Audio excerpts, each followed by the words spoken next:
What's up, everybody? It's Jimmy with Trading Decoded. It is May 9th, 2024, and like, share, and subscribe to my shit, will you?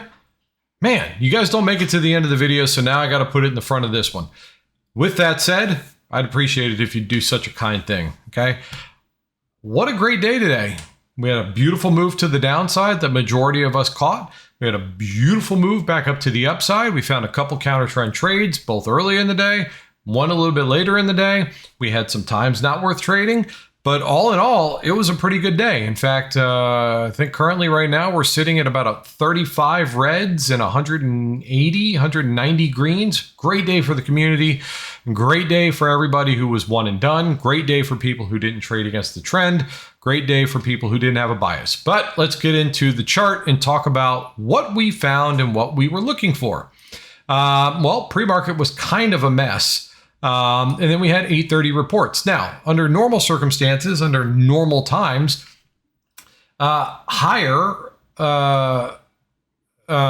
unemployment, people asking the government for money, would normally be a bad thing. But it's good to the market because the market wants to say, hey, we're going to cut rates sooner. See, we told you we were right. If the job labor market starts to weaken, which has been necessary from day one, that's how you fix inflation. You've got to have less people out there with more money to spend. Well, the only way to do that is to take away money from people, and you got to fire people for that to happen or lay them off, whatever you want to call it. The Fed has been saying this in the nicest way possible for a very long time. We need to be at a 5% or so unemployment rate for things to start to balance out. Until that happens, inflation's not going away. But besides all that, that's why we got this big candle at 8:30 in the morning. That report came in way, way worse, but good than expected. So we started to move up. And then we pull back, we move up. We stayed within our pre-market, our upper pre-market range. This is our pre-market low down here, pre-market mid, pre-market high. We were also up against the pink line. Now, you guys know by now, I don't like to mess with the pink line as far as trying to play through it, but I will play with it. Now, this morning, I wasn't necessarily looking for puts. In fact, as we did yesterday, you will see no call put scenarios on this. I didn't like the way pre-market was looking. I didn't like the way pre-market for Qs was looking. Very gappy, nasty crap. Low volume. It looked like low volume garbage. So we had two criteria for calls, two criteria for puts. Okay. Number one criteria for puts was we wanted SPY to be below its pre-market midline. The second criteria was I wanted Qs below its pre-market low line because I expected the Qs to gobble up this big green candle and go from line A to line B. Okay. However, many of us got into this trade a little early for a couple of reasons. Number one, Qs or SPY was very much struggling to get through that pink line. That's always a good thing. That's why we take our profits when we get to those lines. Number two, Qs started to immediately break some supports, putting in big wicks on the tops of these candles, lower lows, all the way down. So you had the opportunity to get in a couple of minutes early if you wanted to. Now, I got in because the Qs closed below that pre-market low line. Okay, so I got in at 9:35. SPY, which was here at SPY, so SPY was at resistance, the pink line. We said to everybody, guys, if we close above the pink line, or if Qs can't stay below that pre-market low, we got to get out of this trade. Simple, easy peasy, lemon squeezy. So a lot of folks took the puts up here. A lot of folks took the profits down here. Great trade, nice and clean. However, what kept us in this trade, as we move down, as I do every time, I show you guys when the Qs are getting down to support levels. But we got out of this trade down here, not only because we hit support of our pre-market low on SPY, I want to show you, or I could show you on this chart right here, ADD, and this is important. This is what gave us the confidence to hold through some of these levels of support and resistance, okay? So at 9:36, ADD started to print red. Now, do you guys recognize anything special about this move to the downside that should make some sense to you or should be considered while we're printing red candles. So not only is this telling us that the overall market is trying to sell off, the more important thing is what is missing off the bottom of every one of these candles? Wicks. Wicks are missing off the bottoms of these candles. That is telling you that there is zero attempt by buyers to stop this move from continuing down. Zero. This was one of the most comfortable holds through lines of support and resistance on SPY and Qs that we've ever had, because ADD was telling us, hey, stay in it.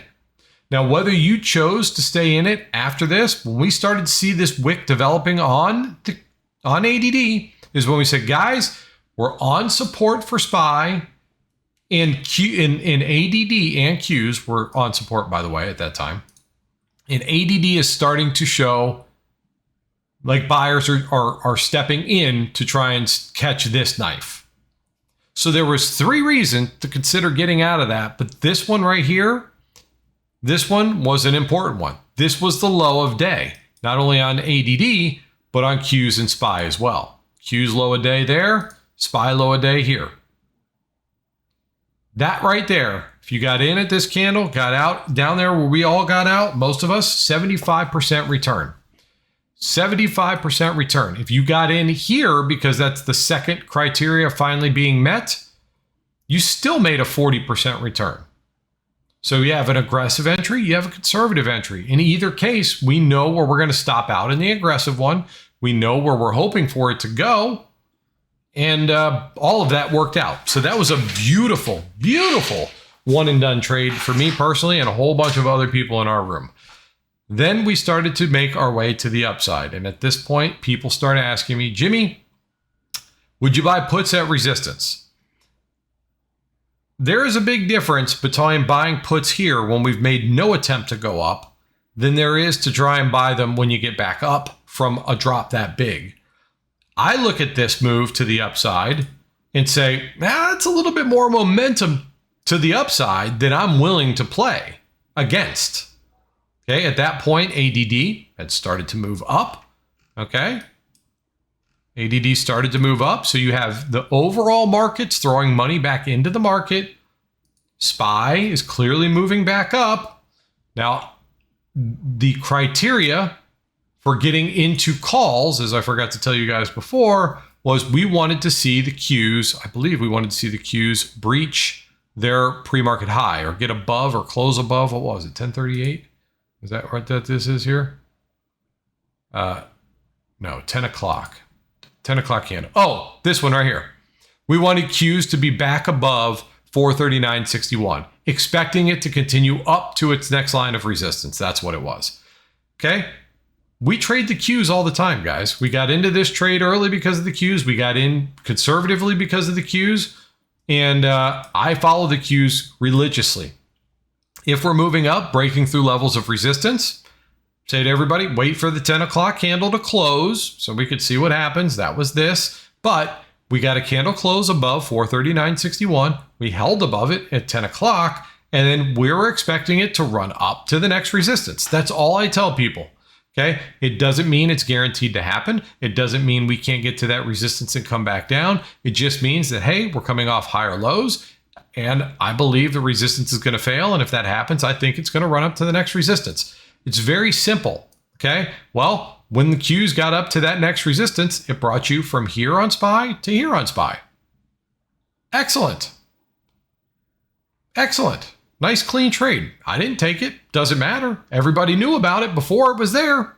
If you like it, you take it. However, if you had a put bias, we had some people try and buy at the pink line. Despite me trying to explain why I wouldn't, if it follows your trade plan and it tells you to buy puts there, go for it. There's nothing wrong with following your trade plan. Just make sure you protect yourself in the event that it doesn't work out. That's all. Okay, so if you're buying puts here, I'd say stop yourself out if we close above this pre-market high over here. Okay, 517.81. So you're giving yourself, a 7-cent stop loss. And if you got out there, small scratch, you saved yourself a lot of loss. All right. But momentum was a thing I wasn't going to trade against in that particular move. Plus, the top 10 started to rotate from red to green as well. So ADD was moving up. There's a whole bunch of reasons that I would not have tried that. And then for people who are trading line to line, you could stay in here. We never got back anywhere near to where you would have been red on that trade. And we did make it to our next resistance, both on Qs and SPY. This right here is a pullback at 10.09. Qs were pulling back to support or near support, which we depicted as being right here. See all the wicks over here, all these wicks right here. Somebody was asking me, Jimmy, would you buy calls at a pullback? I said, yeah, just make sure Qs in SPY are pulling back to support at the same time.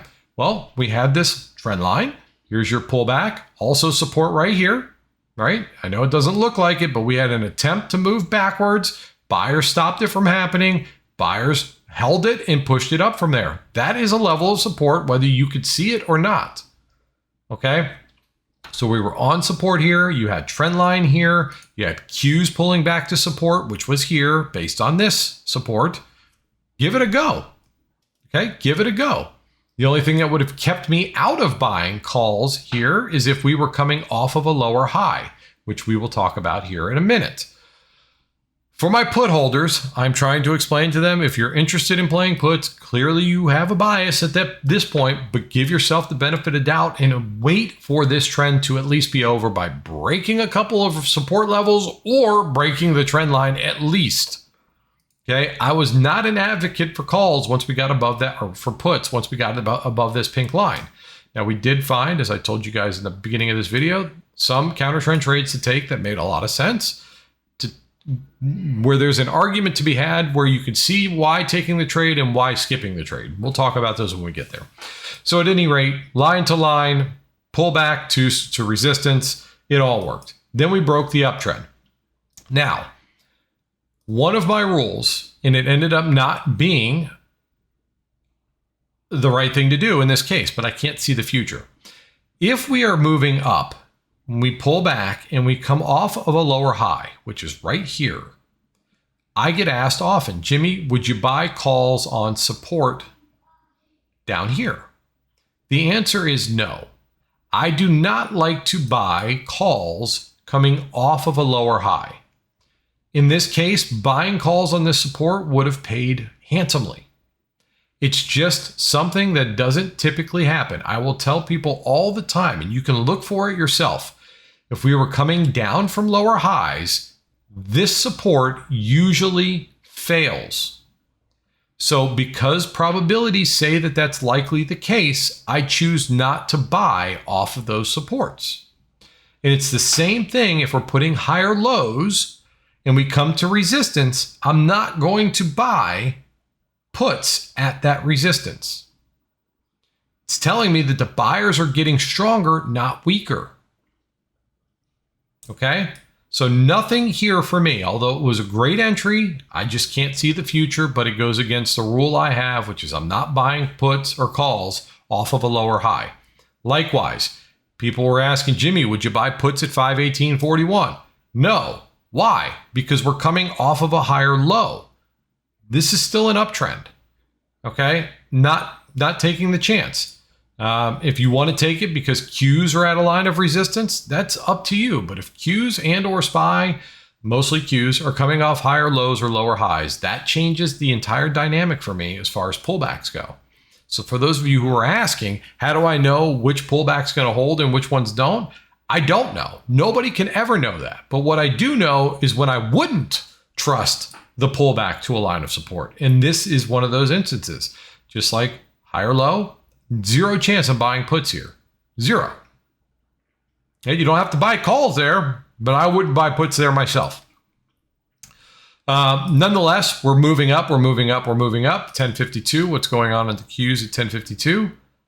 They had just closed above their resistance of the day. We were expecting it to move up to the pink line. Okay, so Qs closed above their resistance of the day. In fact, we had a bunch of people take this trade. Where would you stop out, Jimmy? Well, I would give myself on the Qs. It was on SPY. The support we wanted to hold was above this futures line. Okay, we get in here. your stop loss has to be proven support to the left of your entry candle, right? So Qs and SPY were both breaching resistance, both of them breaching resistance to the upside. ADD was still trending up. We had a stop loss not far from where we were trying to get in. So our stop is, if we close below 518.98, we get out. Otherwise, we're looking for the next line up, whether it's Qs waiting to the pink line or SPY getting to the yellow line, or Qs hitting, whatever it is. It doesn't matter. We have targets, right? We have targets both on the Qs and SPY. Whatever you feel comfortable doing. This was, again, another great trade. Felt a little uncomfortable here, I'm sure, on the pullback, but you either trust the levels or you don't. And that's okay. If you took profits here or you stopped out here, that's your choice, okay? Now, we start pulling back lower highs, lower lows, okay? Again, I don't buy calls off of lower highs. We don't know which ones are going to hold, which ones are not. And counter trend trade time. Jimmy, I feel like puts here. Guys, you can feel like puts and they might work. There's two things you need to know. Number one, ADD is still moving up. Overall market's green. Number two, give yourself a chance and wait for Qs to get back up to the pink line. Okay? It rejected it around here. It rejected it here. It's rejecting it here. Pink line is the stink line. If you want to go for it, this gives you the ability to have a very tight stop loss. If you get into puts down here, where on this chart is a logical stop loss point. Don't use percentages or dollar amounts as your stop loss, guys. Use price action. If you're getting in at resistance here and your next resistance is here, just say to yourself, okay, if I get in here at 441.24, I'll give it a chance to reject where it did before at 441.41. Now for me, that's right on the cusp of the biggest stop loss that I'm willing to have. I don't like to have a stop loss that's more than 20 cents away. And this here is right at that point. However, we are trending up. I would prefer to wait for that as my entry and the pink line closing above being my stop. Or even better, waiting for the pink line. If we reject it, get into it. If we close even a little bit above it, you get out of it. Okay, so the farther you get to a strong level of resistance, the tighter your stop loss gets to be. So we decided, hey, let's go for it. We're at resistance on SPY. We're at resistance on Q. Give it a go. You entered here. Your stop loss was a candle close above the pink line on the Qs. We're moving down. Where do we want to go? We want to get down to the Q's next support. On a counter trend trade, I don't try and push my luck. Okay, so at 11:41, we hit that support on the Qs. Yes, we started to move lower from there. I'm sorry if I didn't help you make 100% on the trade. 40% will have to do, okay? And then we move down. We find an ultimate support down here and bounce up. Now, this is becoming a chart that is not exciting to me, both because ADD at this point started to flatten out and the Qs started to not look really great either. So it became more difficult later in the day, as it always does, to trade. This is not my forte. Plus, I was at lunch at this point anyway. I went to lunch right around 12 o'clock, and I didn't come back till 1:10. So I got back while SPY had just got done making a new high of day. And then we found one more opportunity to take a late day counter trend trade. Again, they're not impossible to do, but you really, really want to stack your probabilities in your favor if you're going to do it. So once again, at 307, if I'm not mistaken, the Qs were at the pink line again. No, Qs were breaking support then. Is that what it was? No, Qs were at the pink line. Okay, guys, if you're going to take puts, buy them at the pink line in the Qs. Stop out if it closes above this resistance right above the pink line. We're hoping for it to come back down to to this next support down, just like earlier in the day. No different. Okay, you got in here, Qs hit that level down here, and then that was that. So that's pretty much it in a nutshell. We got nice moves to the downside and the upside. This morning's trade to the downside was so comfortable and very much needed for a lot of people.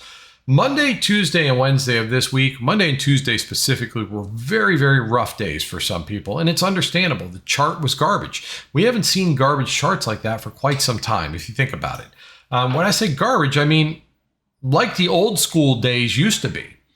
You guys probably forget, if you weren't trading before COVID, SPY would move maybe $1 or $2 up or down on a given day, but it took all day to happen. Now we're getting comfortable in markets that are moving $1 or $2 in just short periods of time.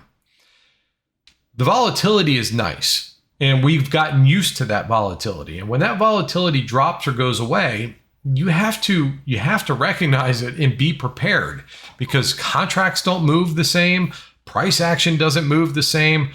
It's just it's an odd feeling, okay? And those types of days, which were Monday and Tuesday, and Wednesday later in the day became that way, become very difficult to trade if you're not ready for it. Now we do our best to try and keep people ready for that kind of stuff, but it's still, we can do our best to help people. Some folks accept it, some folks don't. Some folks trade against advice. Some folks win by doing so. I mean, I'm not sitting here saying that I know everything. I don't. And I'm certainly not always right on my trades. And I'm certainly not going to get into some trades that end up being bangers, right? For my own rules. And I try to explain that on the microphone every single day. This is my job. I'm sharing with you what works for me. I'm sharing with you what I use to keep me out of trades that I have come to find usually don't work out to my benefit. I can't do anything more than that. I'm not allowed to tell you when to buy. I'm not allowed to tell you when to sell. I am allowed to tell you when I would buy or when I would sell, and that's about it. And I will base everything that I share with you on logical, reasonable explanations, right? And that's pretty much it. So I hope you found some useful information in this video. If you did, please like, share, and subscribe, just like I asked you to do in the beginning of the video. And if you'd like to join our Discord community, well, there's a link down below. We'd love to have you. It's a beautiful place, no drama, and we're there to learn. And many people are learning, have become profitable traders, and we work on it every single day. And that's it. So I hope you all had a fantastic day. I'm going to go get dressed and get ready for the Offspring concert tonight. I'm going to do some gambling on the blackjack table. I'm going to drink, and we'll get at it tomorrow for F It Friday. You guys enjoy the rest of your evenings. Thank you for watching. I love you.